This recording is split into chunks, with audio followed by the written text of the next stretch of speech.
Welcome back to recitation. In this video, I want us to work on the following problem.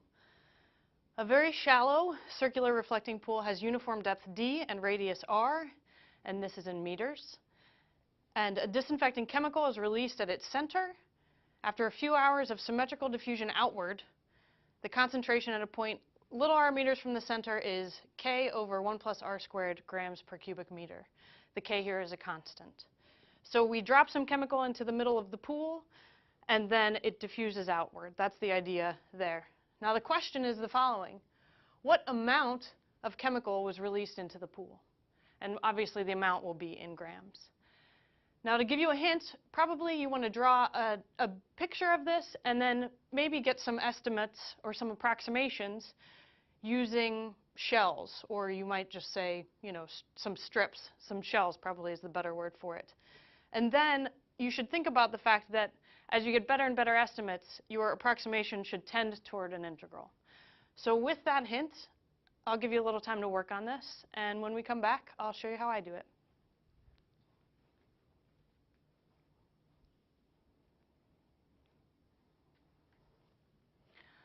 Okay, welcome back. Hopefully you were able to make some headway. And so let me start off by doing what I asked you to do, which is draw a picture. Now the first picture is fairly simple. The first picture is my pool, right? But that's not quite enough to tell me some estimates. But what do we have? So the pool has radius capital R and depth D.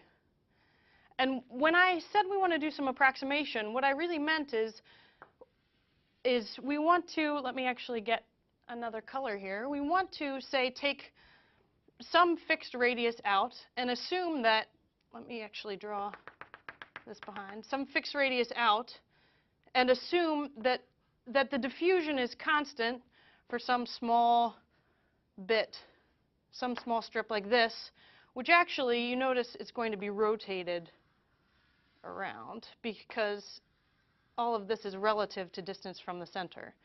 So I'm hoping that you can see kind of what this drawing is doing. Essentially what we have here is if we open that up, this blue cylindrical shell is approximately a piece, that doesn't quite look flat, but a piece that looks like, oh well, we'll just stick with that, a little prism here. So that's approximately, if I were to cut this blue cylindrical shell here open and lay it down flat, it would be approximately a piece kind of like this, right? And so what we're going to do is estimate first what amount of chemical is released based on pieces that look like this, and then we're going to let those pieces get very, very narrow and get more and more of them.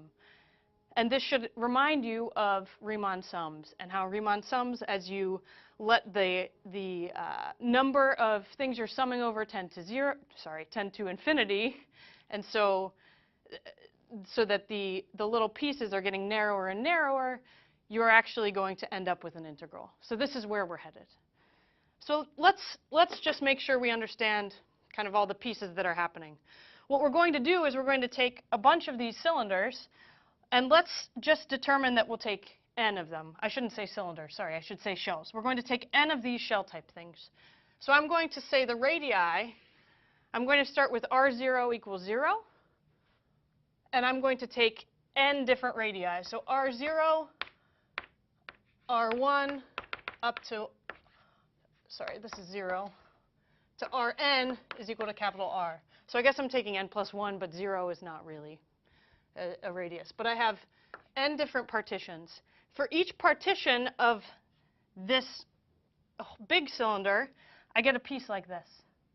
Right? I get a piece that when I open it up looks approximately like this. Now, what I want is a total amount. I want grams. Right? And what I'm given, if we come back over here, what I'm given is the concentration at a certain radius. It's K over 1 plus r squared grams per cubic meter. Now, if nothing else, you should have looked at this problem and seen, well, if I want grams, and I have something in grams per cubic meter, somewhere I'm going to need something with cubic meters to cancel this unit so I end up with grams. So if nothing else, then maybe you can think, oh, I need to understand volume of something in order to solve this problem, right? Now, if we have n different partitions, so n shells that all started off as this sort of blue type thing, and I open up and look like this, then I want to figure out what is the volume of these shells. Once I know the volume of that shell, I can figure out the amount, roughly, of chemical in that piece by multiplying by the concentration. So let's figure out what this volume is in terms of these little radii I'm looking at. Well, when I open it up, what do I get? We're assuming this here is this little segment here, and so that's our delta R. That's our change in radius.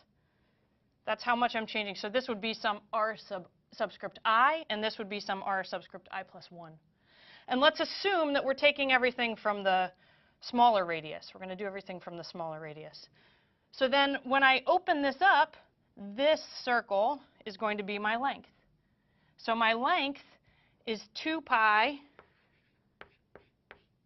R sub I. And then the height is easy. The height is constant. The height is just capital D. Right? So the volume of each shell, let me come over here.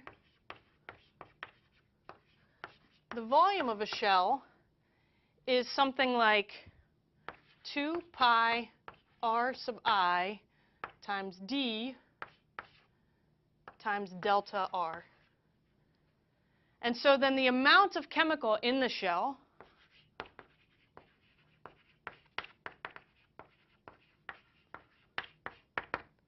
is going to be the volume times the concentration, right? The volume times the concentration. So the volume is, again, this. I'm going to put the D in front of the R sub I. 2 pi D R sub I delta R times the concentration, which if we come back over here, the concentration is K divided by 1 plus R squared grams per cubic meter. The R in this case is the R sub I. I'm assuming, because I'm approximating this, that everywhere in the shell has the same concentration, has the concentration of the interior radius. So if we come back over here, we're going to write K over 1 plus R sub I squared. And now what do I do to estimate the amount in the entire pool? Well, I add all of these up. So let me come over here and write down what the sum will look like. So I'm going to be summing from I equals, I said I was taking the interior radius, I think. I equals 0 to n minus 1 of this quantity, 2 pi d. Let me put the K in there as well. K. And then R sub I over 1 plus R sub I squared delta R. So this is our approximation of the amount of chemical, the amount of chemical in the pool. And again, we always want to check and make sure. I didn't write in any units, but did the units make sense? Well, we know the units make sense because when I did the amount in a shell, I did volume times concentration. And volume times concentration is going to be in grams. This is in cubic meters. This is in grams per cubic meter. So I know I have the right units, so that's a good way to check. It doesn't guarantee you've done it correctly, but at least you can check and make sure you didn't do it. You know that, how would I say this? I would say that if the units were not in grams, you'd know you did something wrong.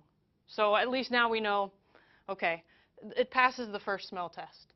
Now, what do I do to find the exact value?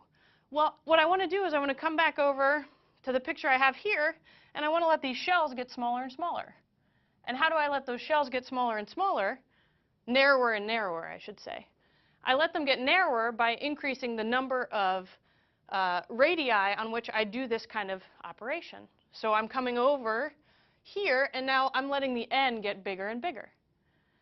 And as n gets bigger and bigger, these values are still determined the same way, but over here, this n is getting larger and larger. So I can take the limit as n goes to infinity of this quantity to get the exact amount. What is the limit as n goes to infinity of that of this? This is actually an integral.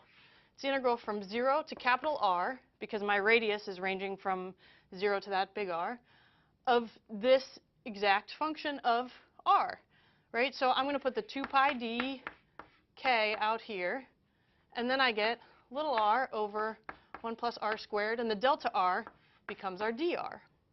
So this is, in fact, going to be the amount in grams of the chemical that was released into the pool.